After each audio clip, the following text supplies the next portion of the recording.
You know, guys, there's a very specific, unsettling feeling that you only get when you are completely alone in a building that is supposed to be full of people. Think about it. A high school during the day is pure chaos. It is loud, it is bright, there are hundreds of kids running through the hallways, lockers slamming, bells ringing, it is bursting with life. But when the sun goes down and every single person leaves, the building changes. It doesn't just get quiet, it gets dead. The silence becomes so heavy that it actually presses against your eardrums. You start to hear the building breathing, the hum of the fluorescent lights, the water moving through the old pipes, the creak of the floorboards settling. Honestly, it is what people call a liminal space, a place of transition that you are never supposed to experience in absolute stillness. And when you are the only one walking those long, dark, empty corridors at 3 in the morning, your mind starts to play the most terrifying tricks on you. Or at least, you desperately hope it is just your mind playing tricks. Today's story was sent in by a viewer who experienced this firsthand. We are going to call him Arthur. A few years ago, Arthur was in his mid-20s, trying to finish his online degree while struggling to pay for his small apartment. He needed a job that paid the bills, but also gave him some quiet time to listen to his recorded lectures. So when he saw an opening for a night shift custodian at Oak Creek Face School, it felt like a perfect match. The hours were from 10 p.m. to 6 a.m. The pay was surprisingly good, much higher than standard minimum wage, and he would essentially be left entirely alone for 8 hours a night. Just him, his mop cart, and his headphones. Oak Creek wasn't a modern, shiny new school. It was an old, massive brick building constructed back in the late 1950s. It had 3 main floors, long, winding hallways lined with hundreds of dented metal lockers, and a very outdated heating system that constantly groaned and hissed. On his first night, Arthur met with the head custodian, an older, very intense man named Bill. Bill had been working at Oak Creek for over 30 years. He had these deep, tired lines on his face, and he barely smiled. He gave Arthur the grand tour, walking him through the cafeteria, the gymnasium, the library, and the science labs. He handed him a massive ring of keys that jingled heavily with every step. "The job is simple," Bill told him, his voice echoing slightly in the main hall. "You sweep, you mop, you empty the trash in the classrooms, and you make sure all the exterior doors are locked tight. Nobody gets in, nobody gets out.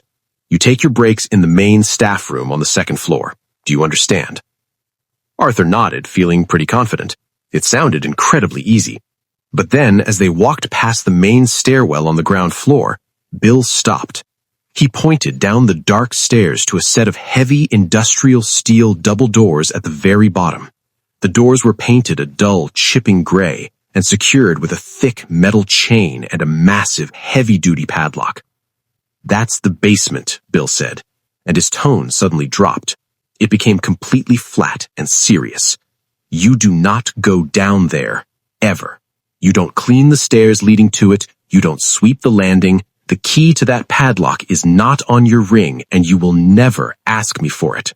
Our jurisdiction ends at the top of these stairs. Is that absolutely clear, Arthur?"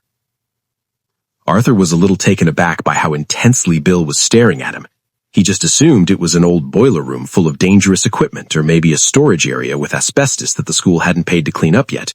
He immediately agreed, assuring Bill he had no interest in going anywhere near the basement. Bill just gave a slow, curt nod, handed him his walkie-talkie, and left for the night. For the first 3 weeks, the job was exactly what he'd hoped for. It was incredibly peaceful. He would put on his headphones, listen to his college lectures or some quiet music, and just get into a rhythm, sweeping the endless rows of lockers, wiping down the cafeteria tables, mopping the scuffed linoleum floors until they shined. He actually started to really enjoy the isolation. It gave him time to think. But guys, looking back at Arthur's emails, this is where my heart really starts to ache for him. Because isolation is a double-edged sword. When you're alone for that long in a massive, dark building, your senses become hyper-aware. You start to notice things that you would completely ignore during the day. It started with small, subtle inconsistencies. Arthur would clean the 3rd-floor science hallway, making sure every classroom door was locked and shut tight. He would go down to the 2nd floor for an hour, and when he came back up to double-check, one of the classroom doors would be standing wide open, just staring into the pitch-black room. He would brush it off, thinking he simply forgot to latch it properly. Then it was the heavy feeling of being watched. Have you guys ever experienced that? That sudden prickling sensation on the back of your neck that forces you to turn around even though you know you are alone? Arthur started getting that feeling constantly. He would be mopping the long stretch of the main hallway, facing the front entrance, and he would suddenly feel this overwhelming, suffocating presence standing right behind him at the far end of the hall. He would whip his head around, his heart pounding, only to see nothing but the empty corridor fading into the shadows. He tried to rationalize it. He told himself it was just the creepy atmosphere of an old building, the strange acoustics playing tricks on his ears, and the lack of sleep messing with his paranoid brain. We all do that, right? When we're faced with something deeply uncomfortable, our brains desperately try to build a logical safety net. We don't want to admit that we're actually in danger. But things escalated during his fourth week. It was a Tuesday night around 2:15 a.m. A heavy rainstorm had rolled into the area, so the sound of rain lashing against the tall windows and thunder rolling in the distance masked the usual quiet hum of the school. Arthur was on the ground floor, sweeping near the main office. He didn't have his headphones on because the walkie-talkie had been acting up, occasionally bursting into short fits of white noise, and he wanted to be able to hear if Bill tried to contact him. He was working his way toward the main stairwell, the one that led down to the chained basement doors. The hallway was only half lit, with every other fluorescent light turned off to save energy. As he pushed his broom closer to the stairs, the walkie-talkie on his hip suddenly crackled to life. Crozet, crozet.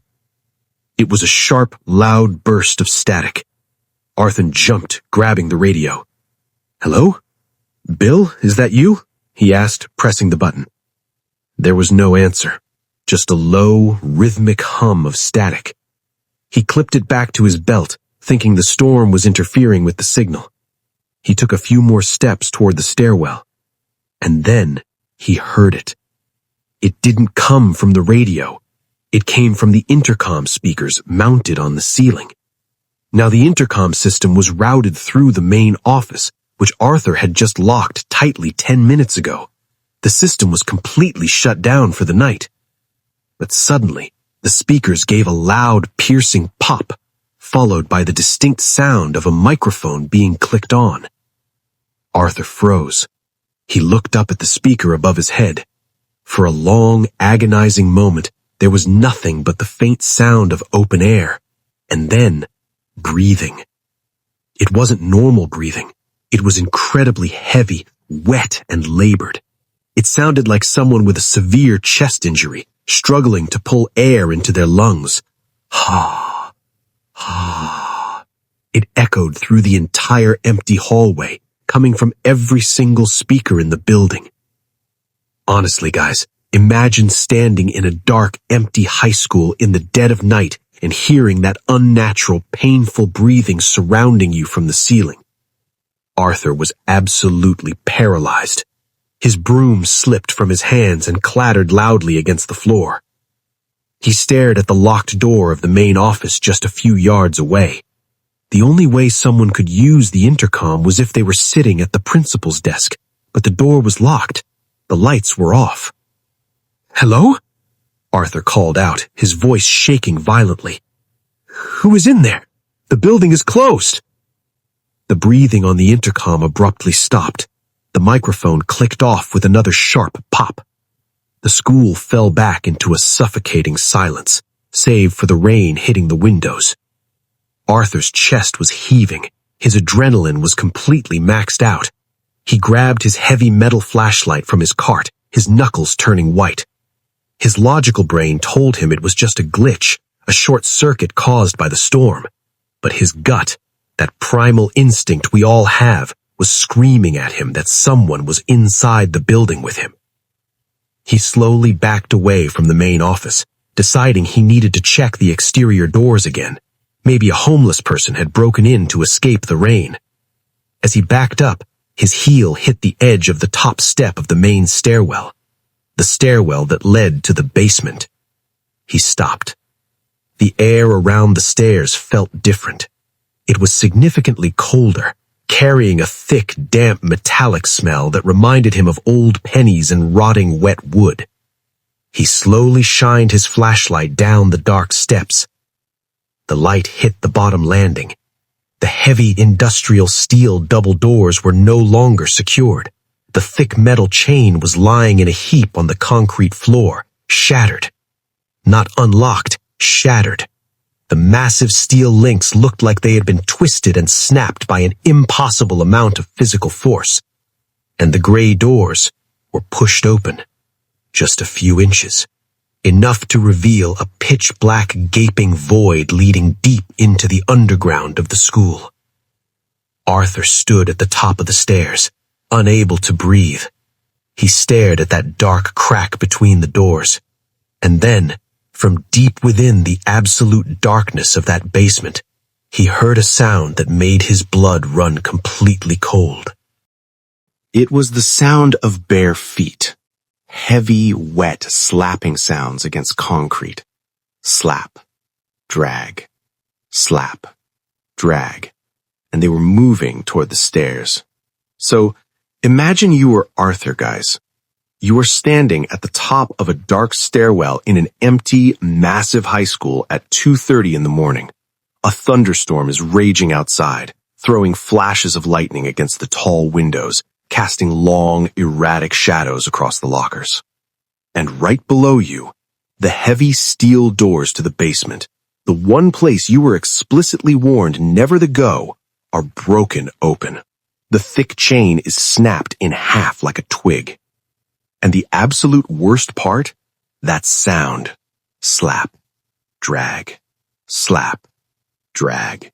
Wet, heavy, bare feet slapping against the concrete floor, slowly making their way out of the pitch-black darkness of that basement and moving toward the bottom of the stairs. Honestly, if it were me, I think my legs would have just given out right then and there. My brain would have simply short-circuited. But Arthur was frozen in pure, unadulterated terror.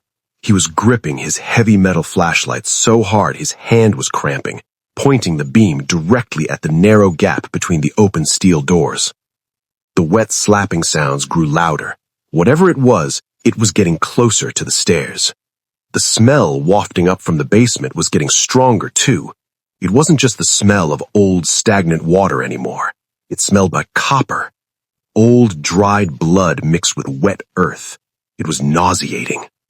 Arthur's survival instinct finally kicked in. Every alarm bell in his head was screaming at him to run, to get out of the building immediately. He took a slow, trembling step backwards, his eyes still locked on the bottom of the stairs. He didn't want to turn his back on whatever was coming up. Slap, drag, slap, drag. The sound stopped, right at the base of the stairwell, just out of the flashlight's beam. Arthur held his breath. The silence that followed was agonizing. It was a heavy, expectant silence, like the building itself was holding its breath, waiting to see what would happen next. He waited for a hand to reach out from the dark. He waited to see a face, but nothing appeared. Suddenly, the walkie-talkie on his hip exploded with static again. Krzzz. The sudden noise in the dead quiet hallway made Arthur jump nearly a foot in the air.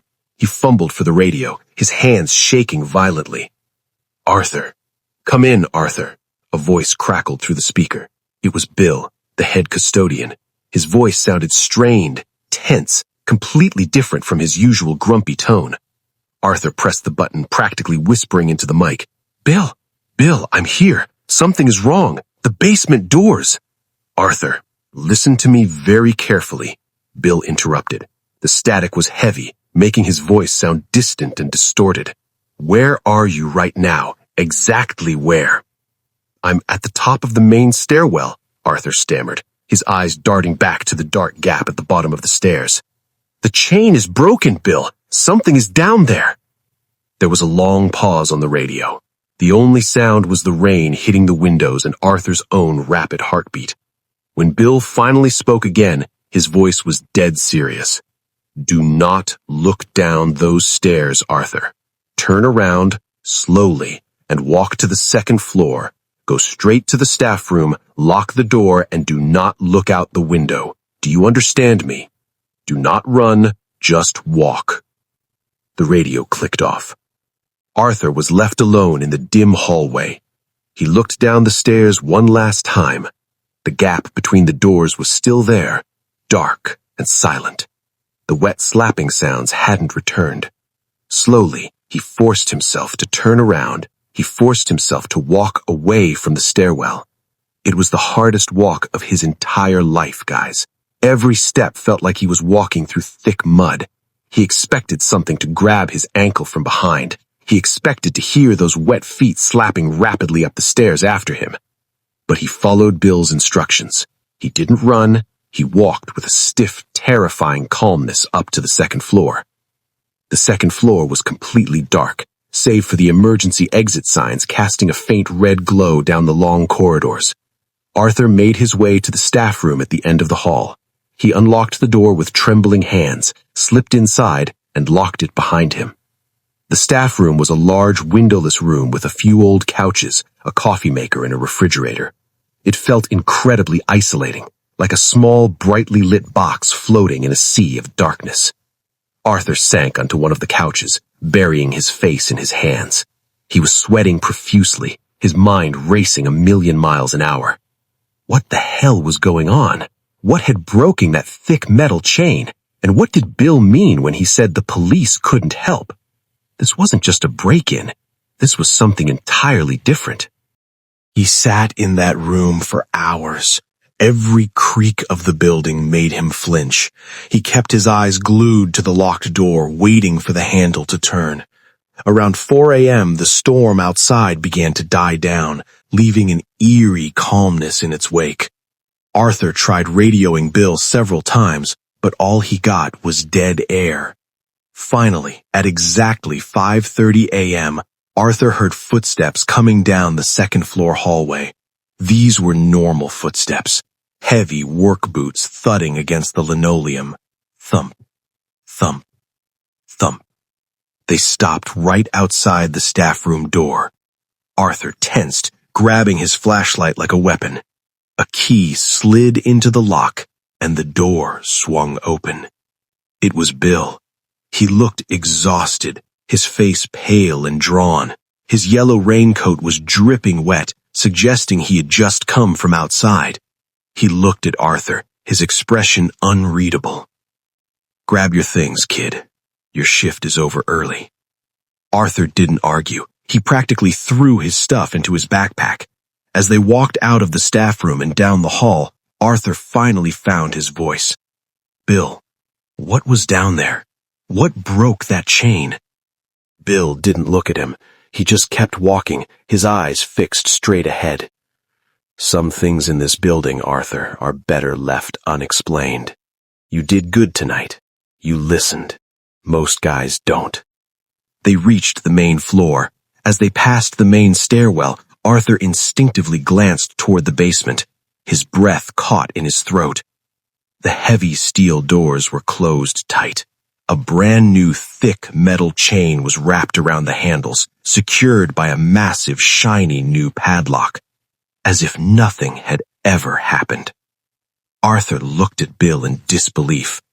"How did you—" "I took care of it," sharply. Bill cut him off. "And we are never going to speak of this again. If you want to keep this job, you do your work, you keep your head down, and you stay away from the basement." Arthur agreed, of course. He was a broke college student. He needed the money. But as he walked out of the high school and into the cold, gray, grim morning air, a horrible realization settled in his stomach. Bill hadn't fixed the problem. He'd just locked it away again. Whatever was down there, whatever had made those wet, slapping footsteps, it was still inside the building. For the next 2 weeks, the job was a nightmare. The peaceful isolation Arthur had initially enjoyed was completely gone, replaced by a constant, suffocating paranoia. Every shadow looked like a figure. Every groan of the heating system sounded like a voice. He started bringing a heavy wrench from his car, keeping it in his pocket while he worked. The strange occurrences didn't stop. They just changed. Arthur would find wet, muddy footprints, bare footprints, in places that made no sense. He found them on the ceiling of the third-floor science lab. He found them trailing up the walls of the gymnasium.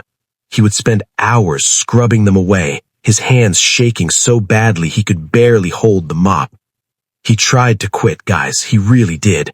He drafted an email to the school district, ready to walk away from the easy paycheck. But then he looked at his bank account. He was so close to paying off his semester's tuition.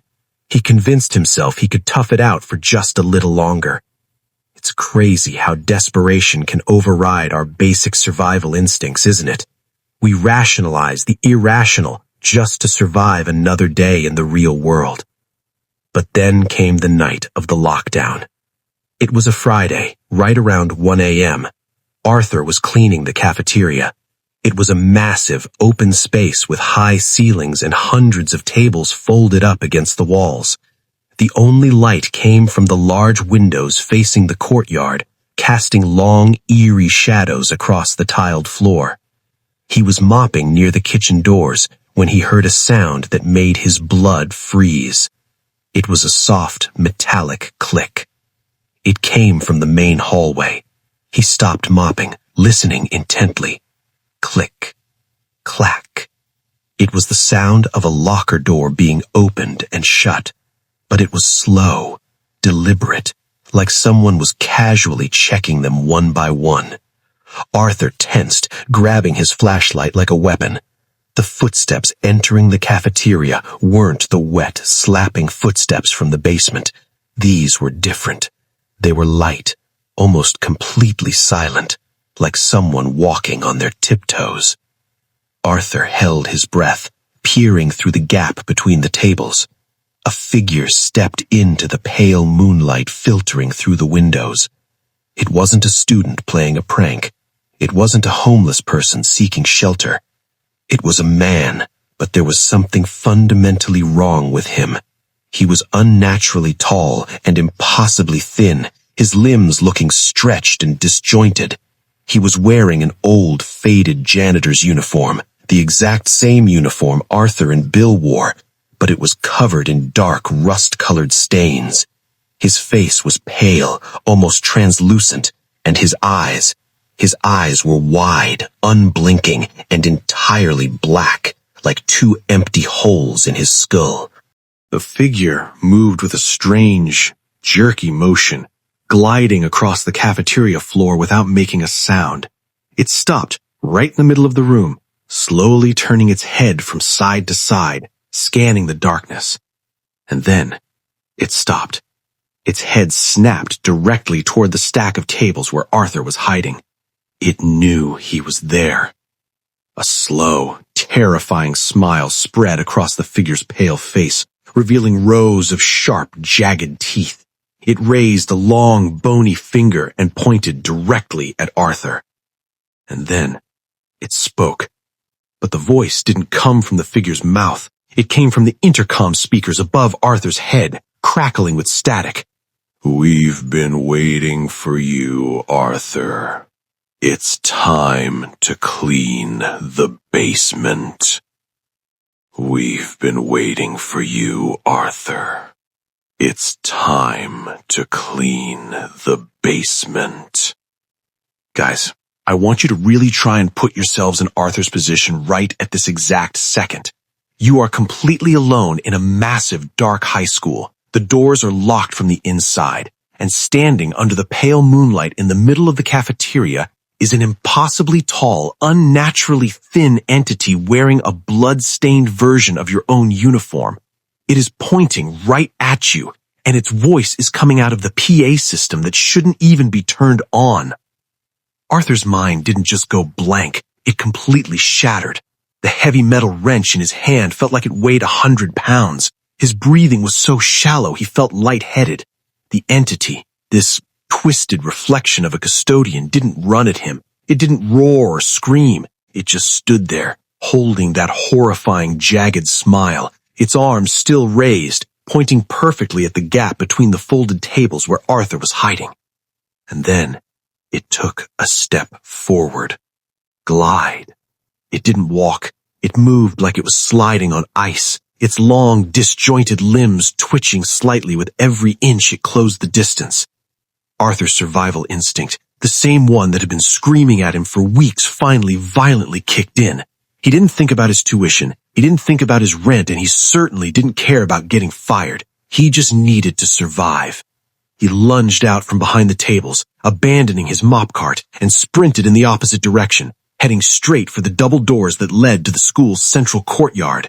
He hit the pushbar on the doors with his entire body weight. They didn't budge. He slammed into them again, panic tearing through his chest. He had locked these doors himself just 2 hours ago.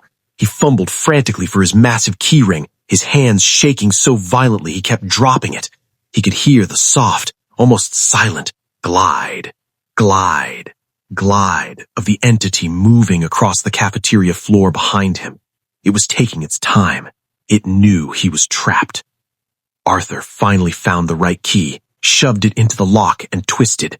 The heavy mechanism clicked open. He shoved the doors wide and burst out into the courtyard. The cold night air hit him like a physical blow. The courtyard was a large open square surrounded by the 4 brick walls of the school, filled with a few dead trees and concrete benches. It was completely enclosed. The only way out was to cross the courtyard, enter the science wing on the opposite side, and make a break for the main front entrance of the building. He sprinted across the dead grass, his lungs burning.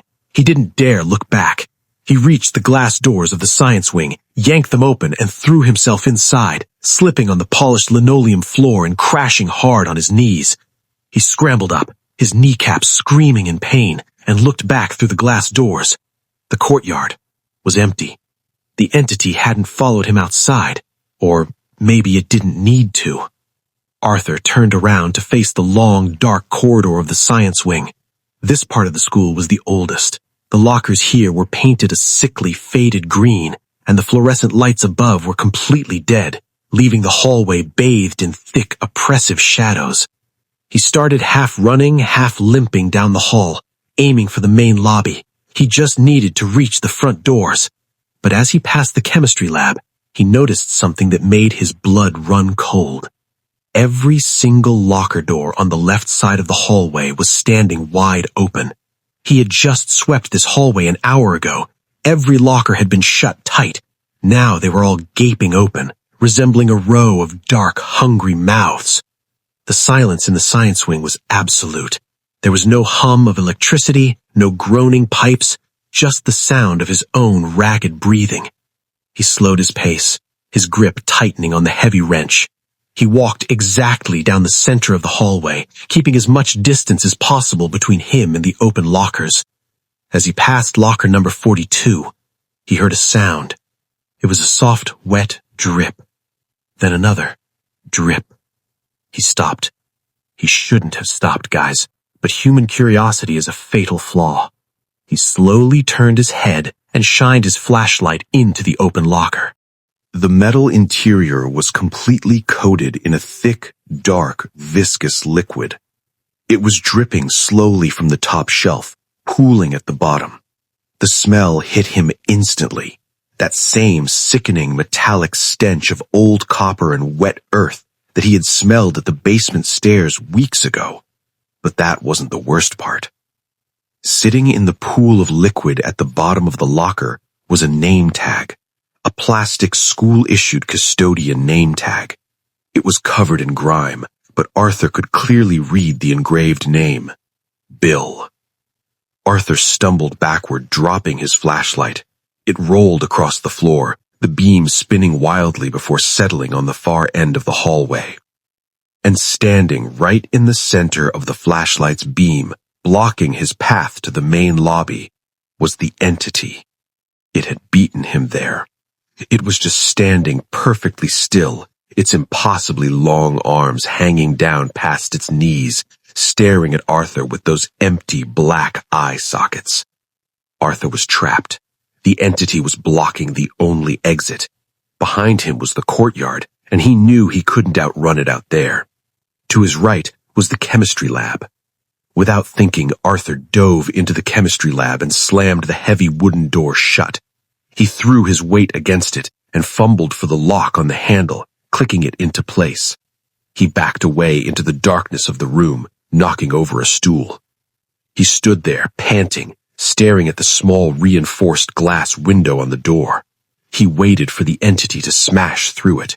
He waited for it to speak through the PA system again. But nothing happened.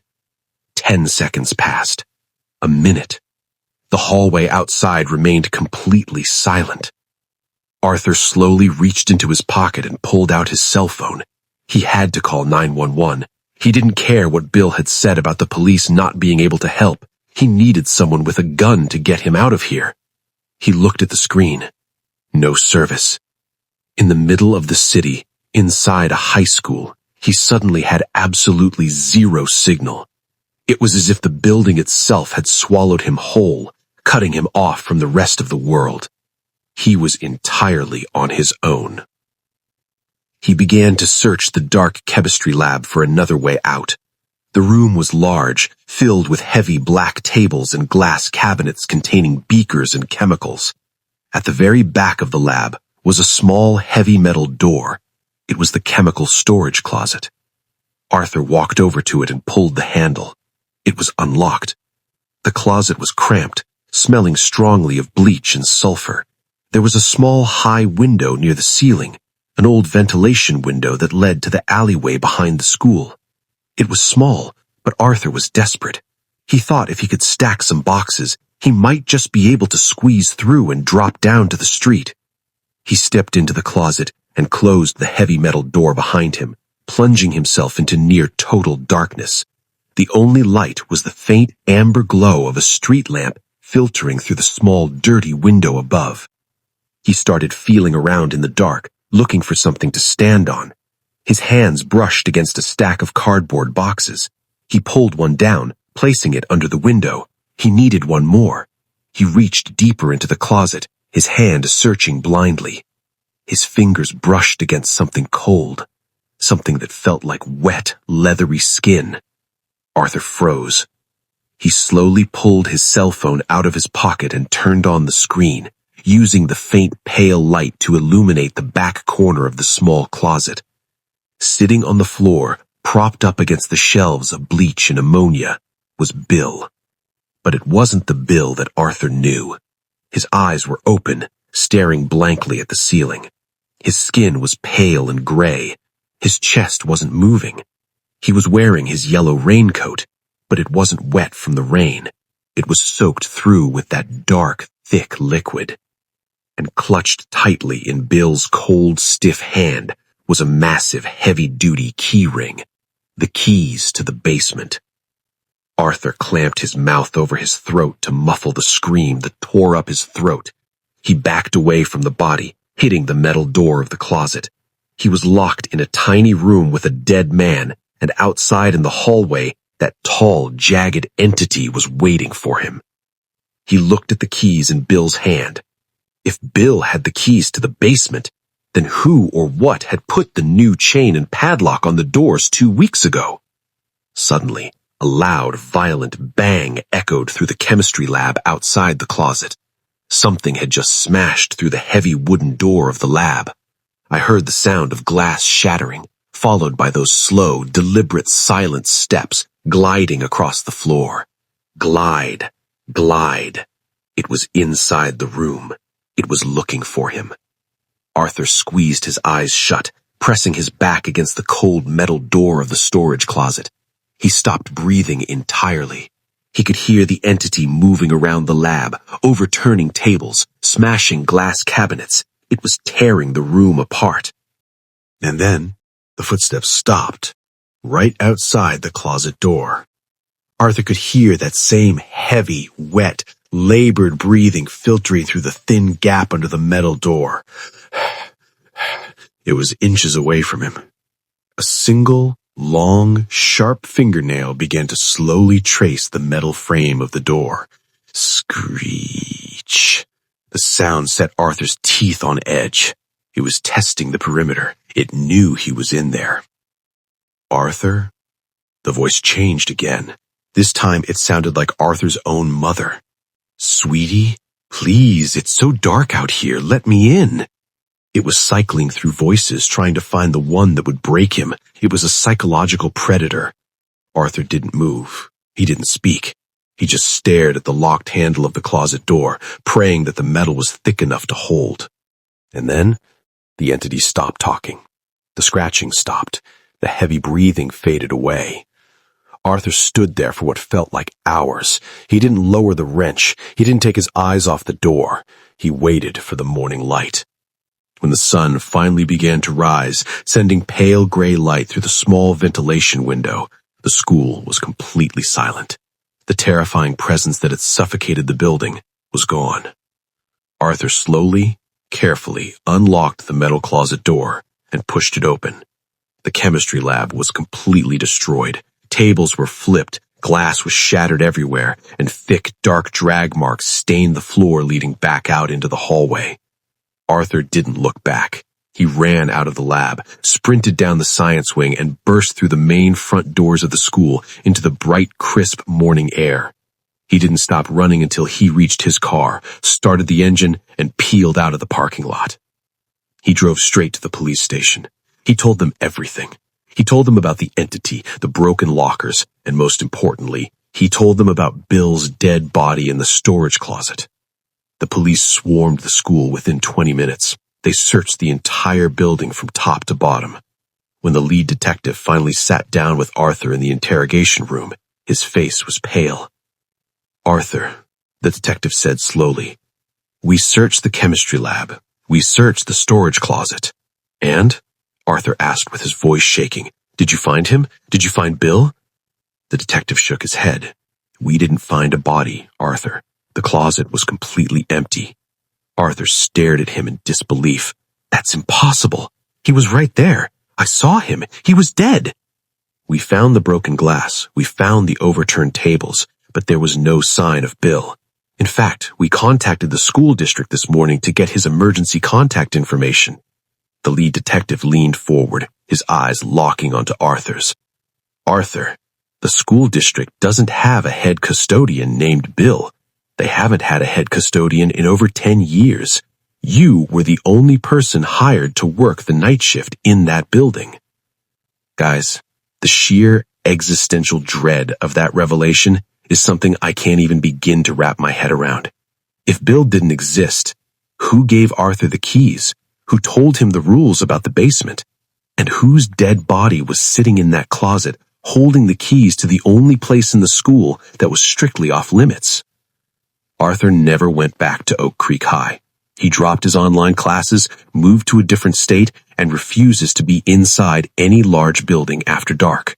The school district eventually closed the building permanently, citing structural issues with the foundation, specifically the foundation in the basement. My honest opinion, guys, there are places in this world that act as anchors for things we're not meant to understand. Things that wear human faces like masks, mimicking our routines, our jobs, and our voices, just waiting for someone vulnerable enough to clock in for the night shift. Arthur survived because he realized that the rules weren't there to protect him. They were there to keep him trapped in the game. Well, guys, that is the end of tonight's story. Thank you so much for tuning in and staying with me until the very end. I really appreciate it. What do you guys think? If you were in Arthur's shoes, would you have ever gone near that basement, or would you have quit the very first night? Let me know your thoughts and theories down in the comments section below. I always love reading what you guys have to say. If this story gave you the chills, please do me a huge favor and hit that like button. It really helps the channel grow. And if you are new here and you love dark, true horror stories, mystery, and crime, make sure to hit that subscribe button and turn on the notification bell so you never miss an upload from me. Until next time, trust your gut, stay out of the dark, and stay safe. See you in the next video.